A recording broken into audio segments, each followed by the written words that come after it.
Le médiateur de la CEDEAO pour le Mali, Goodluck Jonathan est en visite à Bamako. L'ancien président du Nigeria, médiateur dans la crise malienne pour l'organisation ouest-africaine depuis l'été 2020, doit atterrir à la mi-journée ce dimanche 5 septembre.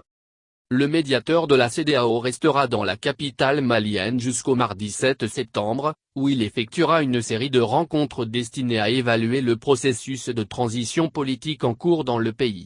Au cœur de ses préoccupations figure le calendrier électoral. Aussitôt débarqué, Goodluck Jonathan doit rencontrer le comité local de suivi de la transition, composé des représentants, dans le pays, de la CEDEAO, de l'Union africaine et de la mission des Nations unies. Lundi commencent les choses sérieuses avec des entretiens prévus avec le Premier ministre Choguel Maïga, plusieurs membres du gouvernement mais aussi avec la classe politique et la société civile.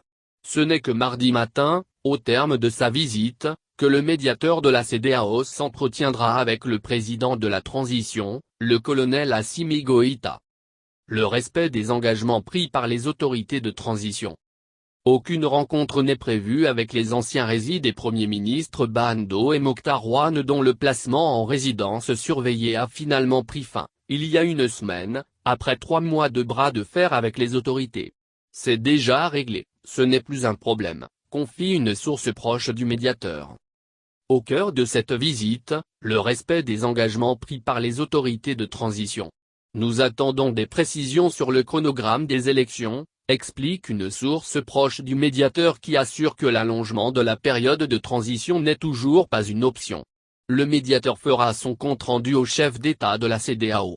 Ce sont eux qui prennent les décisions, poursuit cette source. Le médiateur de la CEDEAO vient surveiller le processus politique de la transition et non les actions menées par la justice malienne, de sorte que les actions engagées contre les anciens ministres Soumeylou Boubèye Maïga et Fili Sissoko, ou encore l'épisode de l'incarcération puis de la libération du commandant de la Força, dans le cadre de procédures contre la corruption et l'impunité, ne font officiellement pas partie du programme. Mais le médiateur veille tout de même au respect des droits humains, glisse enfin cette source. De fait, on voit mal comment ces dossiers qui mettent le pays en ébullition depuis 10 jours, pourraient ne pas être évoqués.